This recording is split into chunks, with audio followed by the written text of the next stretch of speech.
The devious actions of these kindergarten students continue here in Kindergarten 2. If you haven't already, check out the story of Kindergarten 1 on the channel right now, and also the sequel to this very game, Kindergarten 3, is also on the channel. So, without further ado, let's try not to be experimented on. It's now Tuesday, the day after the events of Kindergarten 1, and once again we are stuck within a time loop, requiring us to discover and fix a mystery at our new school. Pretty incredible how the education system was able to relocate so many children to a new school for literally the following day after the previous one was caught experimenting on them. I'm sure this new school will be perfectly normal. We have ourselves some familiar faces here. Cindy, our old bully Bugs, Monty, who seems a little worse for wear following his mop beating. Jerome is here as well, a little upset it seems about his dad exploding and his head being stolen by an alien mutant thing. We can't forget Nugget, who seems to be in an old school western type prison situation. I would take a guess for his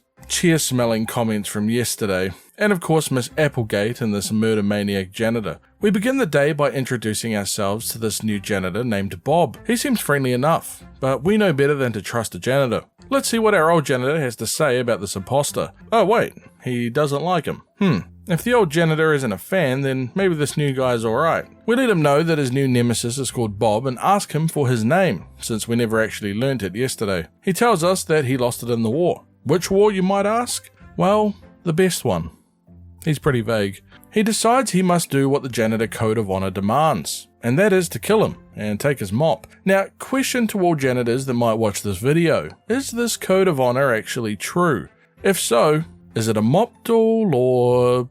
I'm curious. He gives us a written declaration of janitor warfare to give to Bob, who is none the wiser, saying how excited he is to work with the new janitor and plans on reading it once he's inside. The bell rings as the janitor mumbles about sharpening his mop. Inside the class, the teacher is impressed by the extra funding compared to our old school, since this one has actual toys.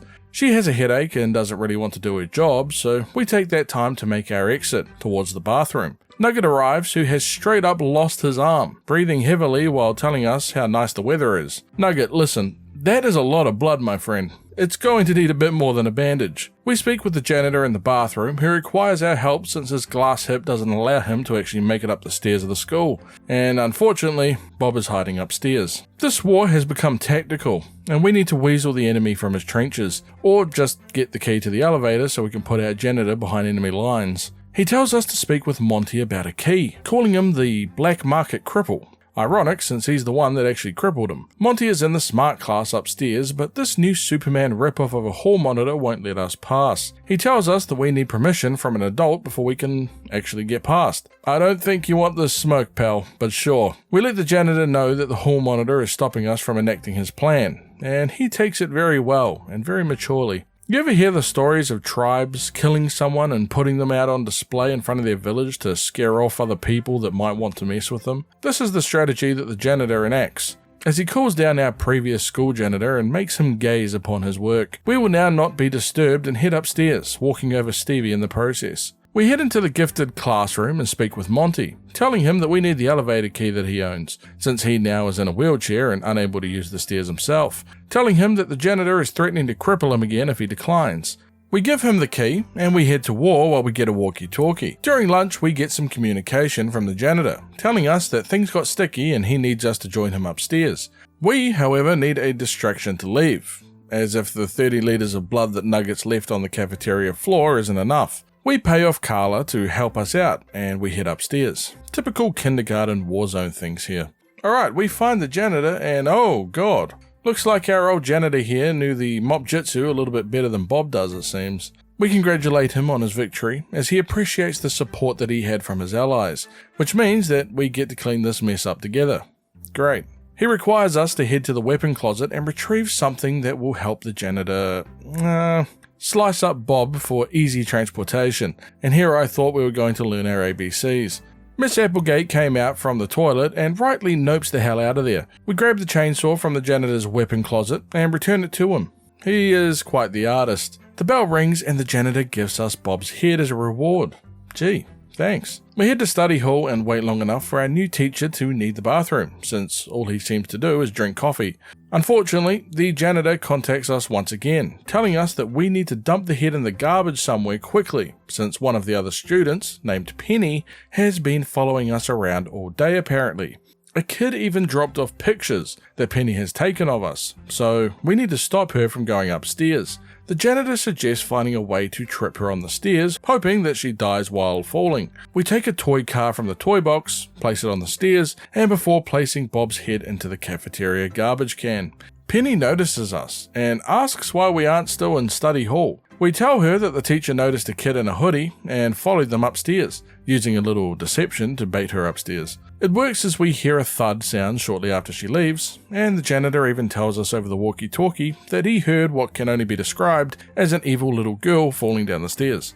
He points out that we remind him of himself when he was 5 years old. And what a scary thing that is to imagine. We ask him if this was before his war, and he doesn't even know what we're talking about. What war? We're speaking nonsense. Seems our janitor is making up a few stories and he can't even remember the stories that he's even told. We head back to study hall since our teacher is likely returning soon, and notice that Penny's body is not at the base of the stairs. Instead, there is a large pool of green goo that is heading towards the elevator. Just going to point out that we really needed those two janitors now more than ever. I mean, look at this mess, dude. This is just unhygienic. The teacher returns and sends us out to gym class, led by Miss Applegate. The goal of this class is not to look like Miss Applegate in 30 years. Her own words. We receive a call from the janitor, requiring us to haul out the body of Stevie, who got his beating earlier since he needs to focus on the much heavier Bob. Seems that lifting will be our gym session. How Nugget is even conscious still after this total mess that he has made is an absolute miracle. We speak with him and he points out how he is struggling to enjoy gym class today. You know, since he's missing one of his arms. Yeah, I'm not surprised. Stevie's body is in the janitor's closet, which for some reason is filled with some kind of poisonous gas. My guess would be the giant vat filled with green goo that's responsible, but that's just me. We take Stevie and head towards the cafeteria. That sounds bad, we aren't trying to eat him or anything. It's just the way that we need to go to get to the dumpster outside. We meet up with the janitor and find a whole ass woman in there. Turns out it's the dumpster woman, and she requires something special to allow us to use her home to store bodies. She wants green goo, and the janitor concludes that if we don't get that goo, we are likely going to prison. Thankfully, we know exactly where to get some. We return the goo to the dumpster woman and dispose of our evidence before heading home for the day. Jesus, Nugget. The janitor thanks us for our service and gives us Bob's old tool belt to use for future days. The next day, we introduce ourselves to some of the new kids. Rich twins Felix and Teddy. They are planning something devious against another of the kids, Ozzy, that will help their family's company. Felix is all in on the plan, while Teddy is having doubts. This causes Felix to call Teddy a disgrace to the Huxley name, and points out how Teddy is one of the ones in the stupid class, while he himself is in the gifted smart class. Teddy states that he has his own plan, which Felix obviously doubts, since he has no faith in his ability to form a plan, but Teddy is committed to proving his brother wrong. He wants us to distract Ozzy during class. Also, he will need a girl that he can stage a fight with as well, preferably somebody on the dumber side. I know just the person. Cindy is once again looking for a boyfriend when we suggest Teddy. She uses her usual boyfriend test by giving us some gum to put into another girl's hair, telling us to task Teddy with doing it. We tell Teddy, who is apprehensive since it's mean, but knows that it needs to be done. We ask him which girl he actually plans on doing it to, and we suggest Penny, which Teddy is very opposed to, saying that it can't be Penny, and quickly suggests Carla instead. That was some serious fear from my guy right there. He places the gum into Carla's hair, and she declares him an enemy of the state, and tells him to leave her alone. This causes Teddy to panic, saying how horrible he now feels and asks us to go and check up on Carla. Cindy, on the other hand, is absolutely delighted and is very excited about having a rich boyfriend. Carla requests some scissors to cut the gum out of her hair and gives us a coupon for the school vending machine, which has some scissors in it. We have a quick talk with Ozzy, who points out how much he loves the toy called Destructicon, but unfortunately its batteries ran out. And just like that, we know what we can use for a distraction. The battery is easy enough to get also, since we can just buy some from Monty. During class, Teddy tells us how his plan will be better than Felix's, and needs us to listen closely, but under no circumstances can his brother know what's going on. He wants to use us to kill Ozzy. Always murder plots. We ask, why Ozzy? And he says that it would have something to do with Felix and Teddy's inheritance, but Felix knows more about it than he does, stating that at 18 they will both get a very large sum of money, and Felix thinks that Teddy wouldn't know what to do with it anyway, since he's dumb. His murder method is to kill Ozzy by giving him an asthma attack. To be honest, I expected something a little bit more violent, but this one is oddly cold and ruthless. He uses his inhaler a lot and keeps it in his cubby. Cindy will help provide a distraction so we can grab it when no one's looking. Should be simple, really. Nugget arrives armless once again, after the teacher points out that he is repainting the entire classroom. Nugget states that he had to chew it off to escape a failed Nugget cave. We waste no time and we begin the plan. We give Ozzy the battery, begin the Cindy and Ted fight, which gets a little more physical than I expected, and we snatch the inhaler and even a bag of goo from Felix's cubby while we're at it. Teddy returns after getting the crap beat out of him, and now asks that we stress Ozzy out, since he no longer has his lifeline. Cold-hearted. Apparently, Ozzy is quite particular about his daily routine, so we will be doing our best to throw that routine into disarray. We receive a passbook from Stevie, who hasn't even been murdered this time around, and we head out to lunch. Felix is a little suspicious about us talking in private, but we move away and begin our planning. Ozzy likes the left stall within the bathroom, which he always uses near the end of lunch. We will be leaving early and having a very convenient bathroom break ourselves. Sure enough, Ozzy arrives and is unwilling to use any other stall, getting frustrated and eventually leaving. We just need to keep piling on the pressure. We pay off the hall monitor with some cigarettes and grab some scissors out of the vending machine upstairs for Carla and head outside for recess. Ozzy asks us if we've seen his inhaler. Inhaler? What's that? I've never heard of it. He mentions how he keeps a spare in his locker and will just use that if anything happens. Oh crap. We tell Teddy, and now we need to adapt a little. But first we need to go and get a green flower that grows near the dumpster that Ozzy is apparently highly allergic to. Just seeing this thing should be enough to freak him out. A green flower later, and now we need to get into this locker. Thankfully we have our own lock-picking rogue right here in the school, Carla, who is still pissed off about the gum, so we should probably get round to giving her these scissors. We give her the scissors, and she is willing to help us as long as we help her deal with Monty specifically, since he's apparently making moves on her turf, and she has to show him that he can't do that. So, how will we deal with Monty, you might ask? Man, we are 100% going to hell. Carla will now unlock his locker during the next class, and we will steal the inhaler, show him the flower, secure our spot next to Satan's side. We begin science class with Dr. Danner and quickly look for a way to distract him. We ask Cindy to help us out once again. So the plan we have here is this. We're going to get Cindy to put a fork into the power socket, right? Then the power is going to turn off because it short circuits, and also rest in peace Cindy. We will use the cover of night like Batman to escape the class, steal the inhaler, return to class, show Ozzy the flower of death, and of course begin the final part of our plan. Ozzy begins having an asthma attack and tells Dr. Danner about his locker inhaler. Unfortunate, since it isn't there anymore. Dr. Danner returns, telling him that he has some bad news for him. It's gone. And he's about to die here, but that's okay. If he just signs here on the dotted line, Dr. Danner will be able to semi-legally use his body for science. Ozzy dies before signing the dotted line, so Dr. Danner forges it for him since it's what Ozzy would have wanted. Good news, we now have a cadaver, and tomorrow's lesson will be the anatomy of the human body. We leave and speak with Ted and Felix. Felix is kind of impressed that his brother managed to pull off the murder plan and tells him that their father would likely be proud. We're given a pin from the company, something that shows that we're a trustworthy ally of the Huxley family.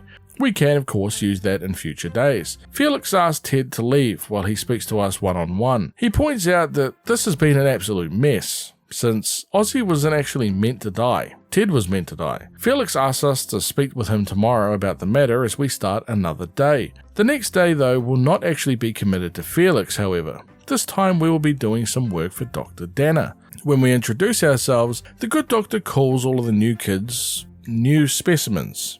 Oh god, not again.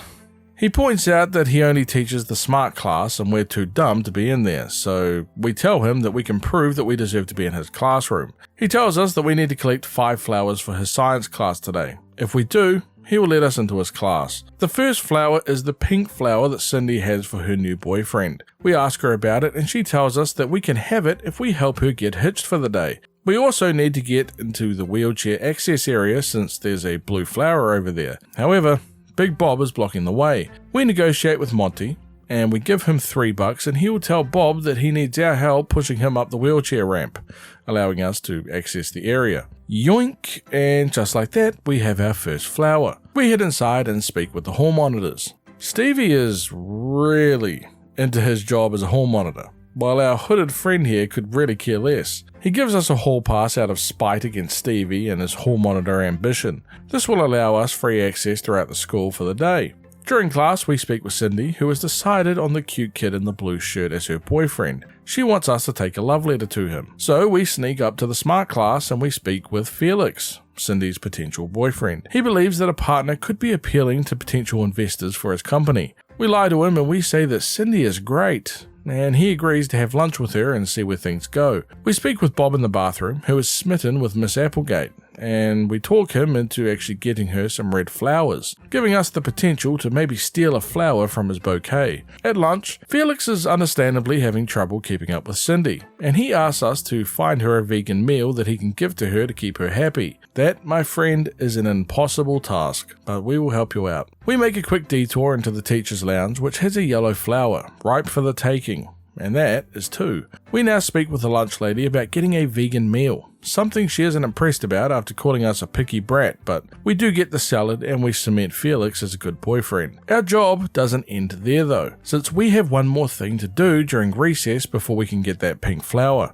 Felix lets us know that Cindy wants Penny's self-esteem destroyed, and Felix doesn't like getting his hands dirty, so that will be our job. See, Penny has a very acute eye for contraband, so Felix gives us some and tells us that we need to hide it near the beehive. When Penny inevitably sniffs it out, we send her some bees to be her friend. I really hope she isn't allergic. She calls out for her mother before running away. We get our pink flower from Cindy for hooking her up with a walking gold mine and get to keep the contraband. A win all the way around. We watch as Bob attempts to give Miss Applegate some flowers. She is amazed, saying that that is the nicest thing anyone has done for her besides giving her pills. She takes Bob inside, telling him to leave the flowers behind, and with that, we can yoink our 4th flower. We sell our contraband to Monty for $5 in order to pay for the special science class, and we also grab the green flower that's still near the dumpster. We can now deliver them all to Dr. Danner. He is surprised, due to our low intellect, that we even managed to do what was requested, and he briskly goes and grabs a flower that has a mouth. He mentions how we managed to collect all the specimens needed for the flower to grow, and how the PTA won't be able to stop him. Oh god. We have to feed Diana the flower in a very particular order of colours. Thankfully, there's some clues around the room, and we proceed to break all school safety procedures. We receive an A+ from Dr. Danner for our science class, and we will be able to visit the smart class in the morning now. Hell yeah. The next day we speak with Penny, who mentions that her mother is actually the principal before offering us a friendship bracelet if we were to be her friend. Oh well, that was easy. The problem, however, is that she is like a bloodhound for contraband, and quickly takes the lighter. We see Bugs is mad at Penny also for being a snitch and mentions how she stole his knife. We tell him that, well, she stole our stuff also, and he's just relieved, saying that it mustn't just be because he's fat and ugly. We ask him if that's really what she said to him, but he points out that she didn't say that to him, he just assumed. Jesus, Bugs. Bugs wants to kill her because, well, of course he does. He wants us to be the inside man in the smart class and get her to open up about where she puts her stuff, so we can obviously get our stuff back first. We have a quick talk with our new principal, who welcomes and assures us that this new school is much safer than our previous one. Yeah, look lady, I don't know about that. I've already been a part of 3 or 4 murder plots since I got here. She offers to have lunch to address any concerns that we might have about our new school. Oh, I hope that you got us a buffet, lady, because we have a hell of a lot to go over during lunch. We get to class and quickly get to know Penny some more. We ask about the location of the goods that she takes from other kids, and she mentions that they just sort of go away. She's not entirely sure, stating how she sometimes forgets things and just blacks out, but she does remember her doll. Her mother doesn't let her play with it anymore, but it's downstairs in the stupid class toy box. She asks us if we can get it for her since it might re-jog her memory. Listen, blackouts, forgetting, Penny, you're either a secret alcoholic, which would be very interesting since you're 5, or you have early onset Alzheimer's, which would also be very interesting since you're 5. We have a mandatory assessment that we have to do for science class, and as a reward, we will choose between cleaning spray or toilet paper from the cleaning closet. Hell yeah, we're taking that spray bottle. Oh, god damn it, of course she's the one playing with the doll. In order to win the doll, Cindy wants to play an imaginary custody battle with us, since we are her ex-husband after all. Not wanting to waste our time, we use that spray bottle, which seems to get a critical hit on our ex-wife. After a few sprays, we win our custody battle and we take the doll. Nice. We return the doll to Penny, and she thanks us for helping her out today. She does, however, notice a computer disk inside the back of the doll, which she gives to us, and she stores the doll underneath the desk for safekeeping. An interesting note to remember. At lunch, we speak with Bugs, who is interested in seeing what is on the computer disk. He tells us that he'll create a giant distraction in the cafeteria that should distract the principal from her lunch with us, giving us enough time to sneak on her computer and look at whatever is on this thing. We reach the principal's office for lunch, as the lunch lady, whose name is Margaret, and interestingly, the sister of the principal, by the way, has been completely covered in food. A good old-fashioned food fight. The principal takes her leave as we open up the back entry door, print our document from the computer disk, and return to lunch to see the absolute war zone the Bugs has caused. We give the document to Monty since, we can't read, and we won't find out what's actually on it until recess. Bugs, however, will have to go to study hall for this whole food fight situation, and gives us a walkie-talkie, since he wants to know what's on the paper when Monty manages to read it all. We get to recess and Monty spills the details. Turns out that Penny is an android of sorts.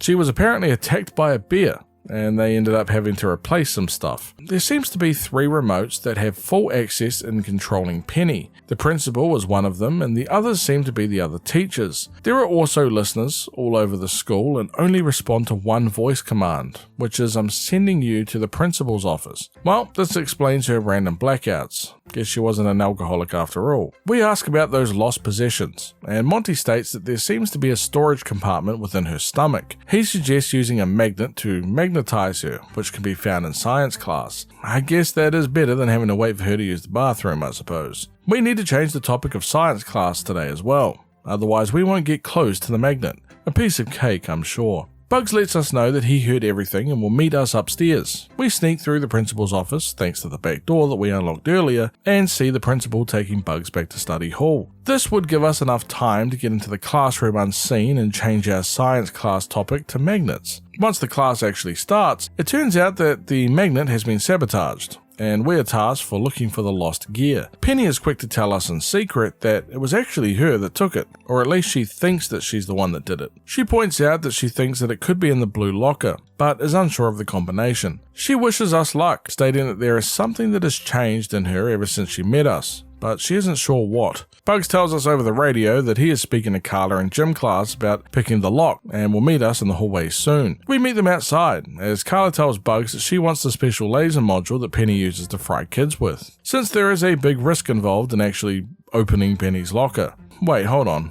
Was this android information just public knowledge around the school? The hell? That could have saved us a whole afternoon. We head back into class to distract Penny so she doesn't murder everybody, as she points out that she has this very odd feeling in her head that somebody's trying to break into her locker. We remind her that no, we just need to find the magnet gear, and we use the doll to try and calm her down, which seems to remind her of her times before she was half toaster. We get the magnet gear from the locker, return it to Dr. Danner, and he fixes the magnet and almost immediately tears Penny apart. Dear God. Dr. Danner makes a very quick and quite accurate observation. His tenure of the school has now just come to an abrupt end. He tells us to stay in school and don't do drugs unless he's the one that gave them to us. He straight up jetpacks through the roof. Now that's one hell of an exit. We leave school and Bugs gives us the laser module that Carla wanted for our troubles. We will be able to use this going forward. Our next day is to be dedicated to our favourite student, friend, and cave connoisseur, Nugget. He is trapped after searching for a suitable place for his Nugget cave. He mentions how he was searching near a tree in the handicapped area when there was a cave-in that left him in this current location. We ask him how he got into the handicapped area, to which he responds that people don't seem to question him if he ever tries to head in that area. God, I love Nugget, I really do. We tell Bob about Nugget being stuck and he uses his tool belt to be able to let him out. He tells Nugget to just stay away from any underground areas. while Nugget tells him that he will totally crawl underground again, since he needs a new Nugget cave. Bob just accepts this, and we take Nugget to see the flower in the handicapped area. He accepts the flower as a friendship offering and asks us to help him make his Nugget cave, since he hasn't had the time to hide all 5 of his friendship nuggets yet at the school. We buy a lighter from Monty, since Nugget seems to think that this will help towards the Nugget cave. However, we will need to enlist the help of Carla to smuggle our contraband past Penny. Is that a fidget spinner you have there, Nugget? Damn, I almost forgot those things even existed. Also, it's good to see Nugget with 2 arms again, isn't it? Good thing he didn't need to chew it off today. We leave the classroom and help the janitor get into his weapons closet. Janitor's closet. Crap, is the same thing. Regardless, we speak with Bob to come down and unlock this damn door. We will get ourselves a shovel as compensation, which will be vital for the cave. It's time for lunch, as Nugget attempts to talk to the lunch lady into giving him 100 nuggets from the box in the back room. She tells him that today isn't Nugget Day, which Nugget reminds her that every day is Nugget Day. She tells him that no, it's actually Burger Day, and Nugget has to take a burger with him in immense sadness. I now present to you the Nugget heist, since what is a Nugget cave without nuggets? The plan is quite simple. Buy out her entire burger stock, forcing her to go into the back room to get the ingredients to make more. That's our window to steal ourselves some nuggets. Okay, we have one other problem. The nuggets are cold. They need to be at least a little warm, and this sends Nugget over the edge. What a cruel world we live in. We remind him that microwaves do actually exist, and that there should be one in the teacher's lounge. He tells us that that's a great idea. We can go and heat the nuggets and he'll continue to be productive by banging his head against his cafeteria wall. Some warm nuggets later and holy crap. Yeah, Nugget really doesn't take cold nuggets well, but thankfully after witnessing the magic that a microwave can achieve, he seems to be back to normal. Well, at least his normal. We head out to recess as the teacher seems a little angry at Nugget. See, when we left earlier to get the shovel from the janitor, Nugget may or may not have told the teacher that there were some pills out in the garden as a distraction. She has now realized that she was duped, and she is not a very big fan of Nugget's deception. She mentions that she is now hot and thirsty after searching for hours for these pills, so I guess we'll go and get her a nice cold soda to cool off the nerves. She unhands Nugget after getting her drink, and Nugget begins the creation of his new cave, filled with warm nuggets and everything. Oh, there's a leg down here, and a few skeletons. Feels like home already. Also, don't check the back room. The house pet seems to not enjoy it when you invade its space. That's a problem I think we'll deal with later. We take the leg with us and we head to the gym since our cave is already made. Miss Applegate wants us to play dodgeball, and it will be Nugget and ourselves versus the rest of the class. Little do they realize that we have a little help with deflecting the balls, while Nugget attacks. Holy hell, that is one heck of an arm you have there, Nugget. Alright, avoiding Nugget's throwing arm, we managed to win the dodgeball game. Nugget thanks us for being such a good friend, mentioning that we are now one of his very bests alongside Billy. He gives us a Monstermon doll. It was given to him by Lily, and apparently it makes an interesting noise. We can, of course, use this thing going forward. On our next day, we will finally speak with Felix about his original plan. See, this time we will not allow Teddy to attempt to prove himself. Instead, we'll be following Felix's plan. We begin by delivering this document to Ozzy from Felix. Turns out Ozzy has a bit of a germ phobia, so we'll need to get our hands on a little bit of that hand sanitizer treatment. Thankfully, Monty is a walking target, so it's perfectly fine. Oh, crap. That's right, none of us can read. Alright, Monty. We'll need your help again. But this time he wants $6 to read this thing, since he knows that we're helping the rich kids and his treatment plan is expensive. I swear that this would be so much cheaper if we just spoke to each other, instead of constantly using written letters where nobody but Monty can read the damn things. Am I the only one seeing the flaw here? Our life savings later, and we find out that the letter says that Ozzy needs to act vulnerable and mention how, if something was to happen to him, it would ruin his mother's company. In return for this, Felix will pay Ozzy some money. We enter the science class with the gifted kids,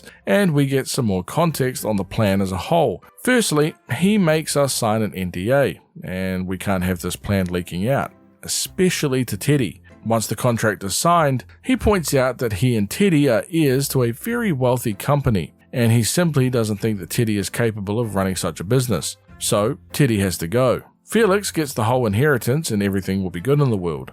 See, Ozzy's mother has created a company that directly competes with Felix's father's company. So Teddy thinks that we're going to try and kill Ozzy, and now Felix is trying to make Teddy strike early, hence the letter to Ozzy.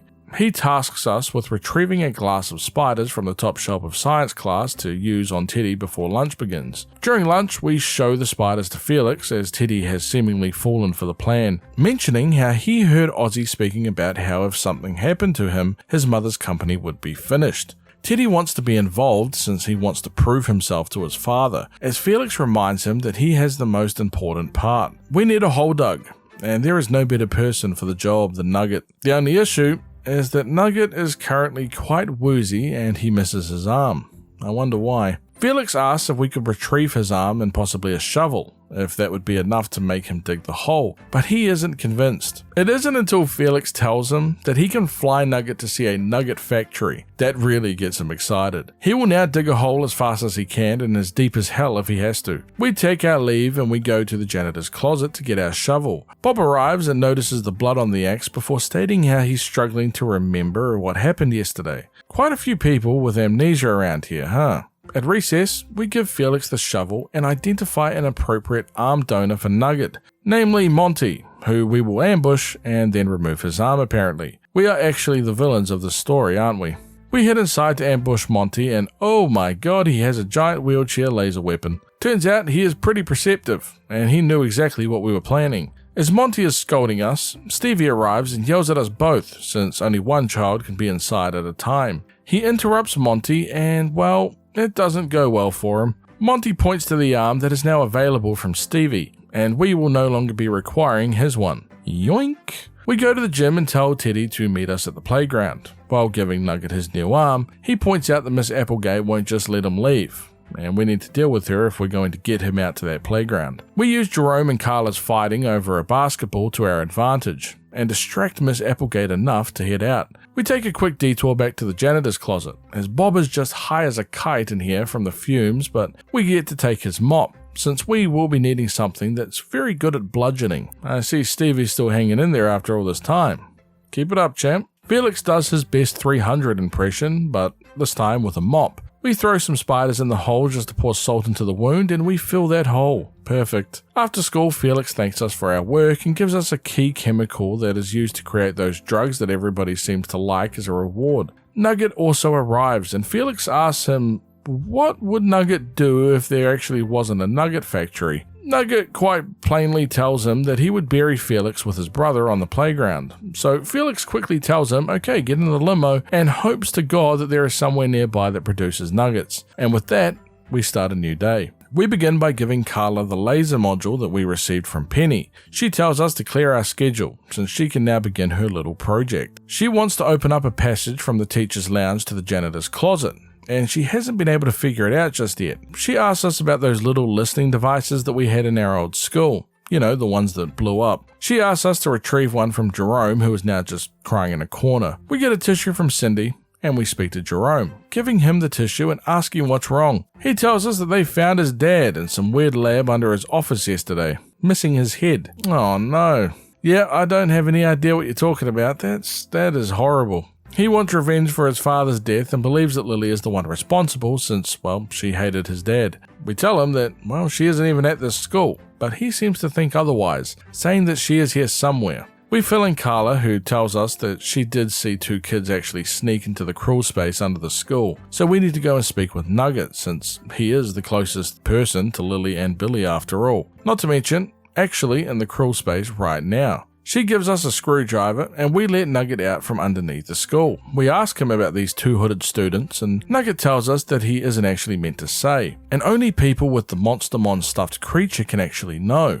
You don't say. We begin class and retrieve a key that will be used to get underneath the school. We make our way out to the handicapped area and we use the opening to get under the school. We squeak the toy and behold, Lily and Billy were actually here the whole time. They've been spying on the school and found out a bunch of information. We tell Lily that Jerome is actually after her. She believes that she needs to confront Jerome and tell him what his dad was doing. She will meet him in the girls' bathroom and we need to organize the meet. We tell Jerome to meet her in the bathroom, and now we have to find our opening. At lunch, we have Jerome buy a whole bunch of burgers that we just give to Bugs, and he starts a huge food fight as a distraction. Inside the bathroom, Jerome straight up pulls out one of those bombs while Lily pleads for him to give her at least a chance to explain. She tells him about Billy, the kidnapping, the pills, aliens in the lab, everything.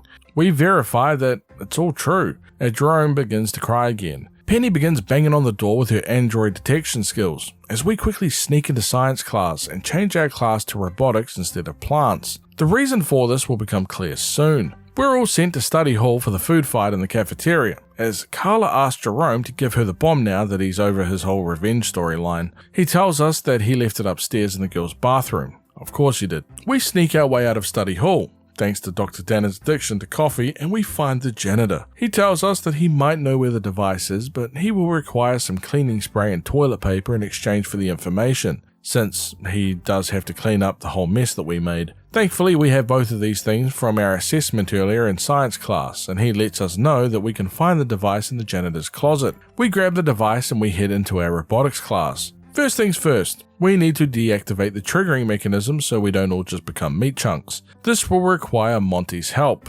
However, he wants $20 for it. Or maybe we could organize a date for him with Carla. Well, I know which one I'm choosing. We tell Carla that she needs to take one for the team and go out on a date with Monty, allowing us to get the device deactivated, and we can now proceed to the next step. We use the robotics machine to crush our listening device, giving Carla the materials needed to create her special bomb, just casually making bombs in preschool. Lovely.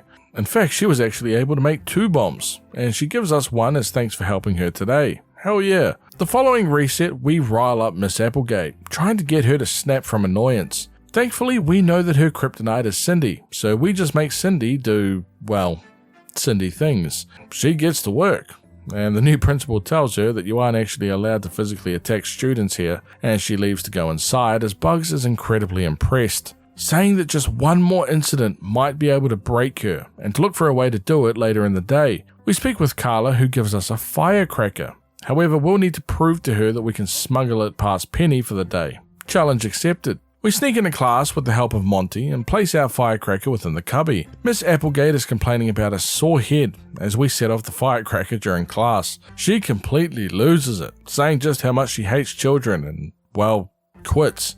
All the stuff that happens at this school, and it's Cindy and a firecracker that puts you over the edge, huh?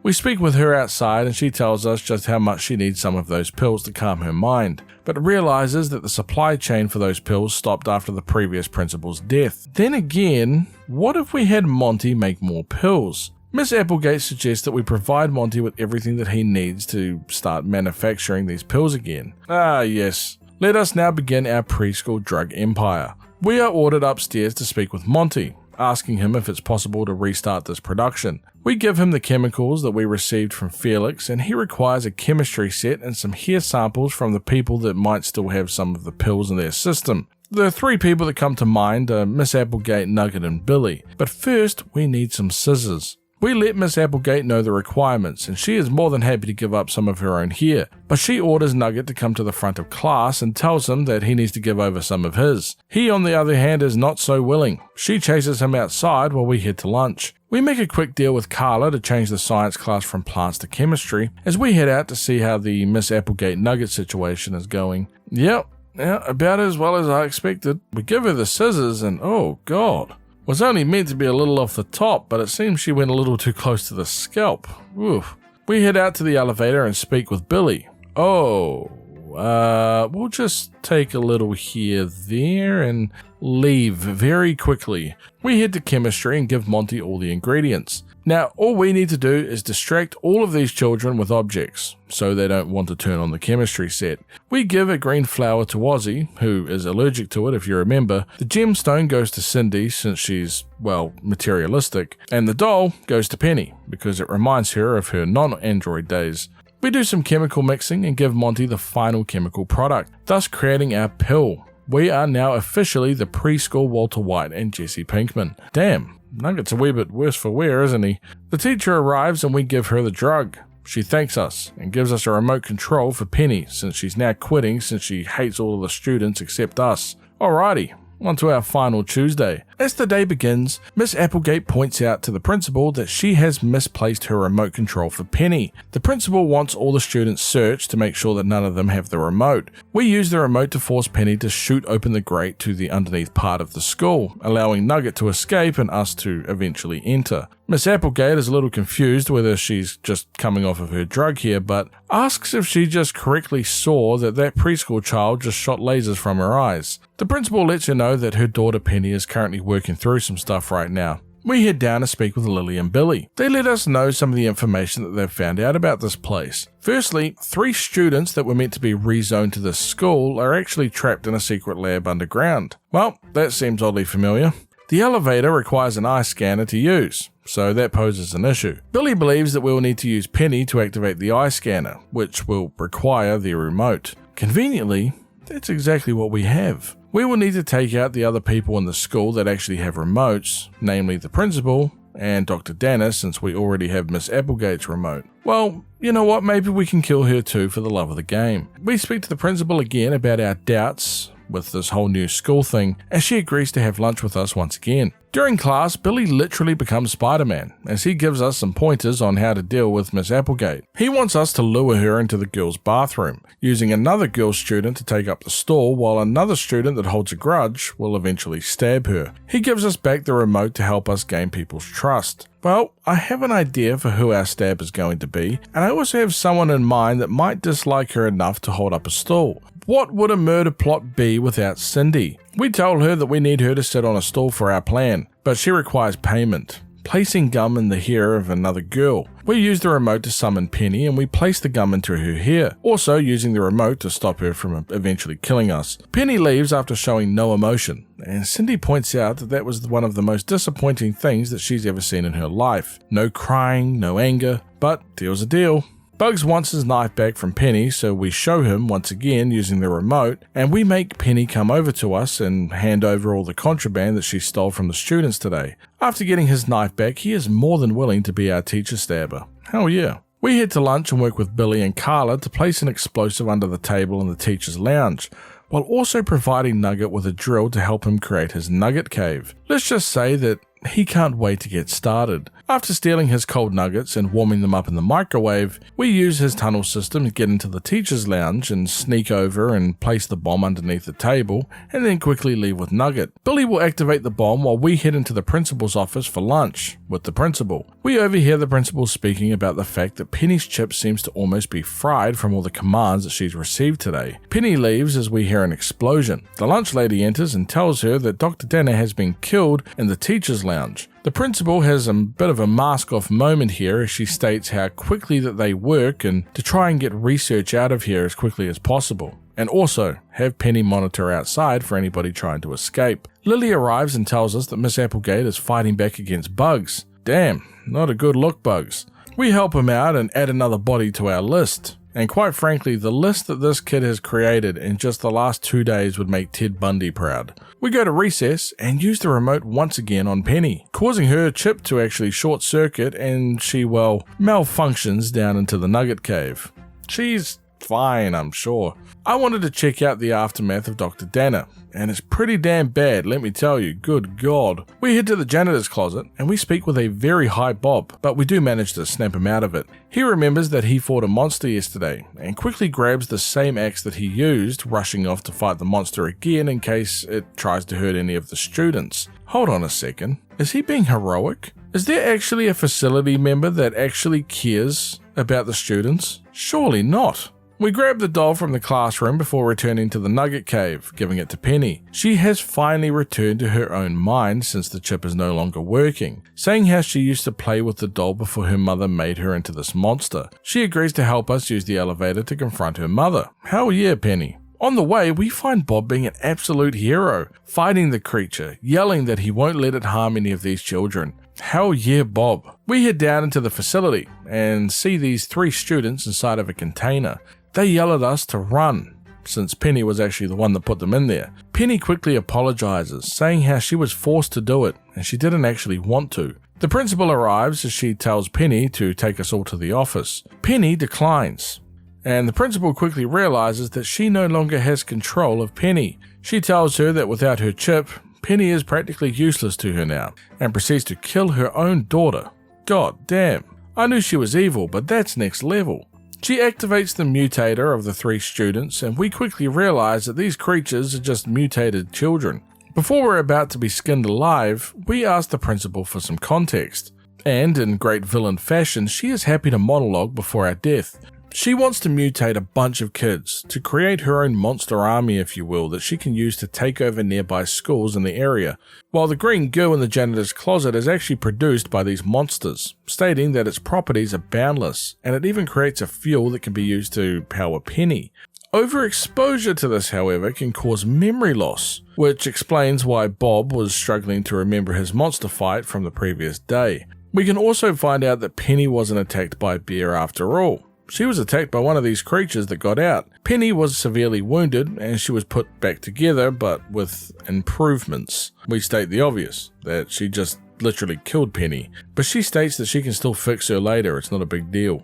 And with that, we now need to deal with these 3 bloodthirsty monsters. Thankfully, we used the nearby control panel and used these giant robotic arms to help us out, killing many of them, and even throwing the principal into the pool of green goo.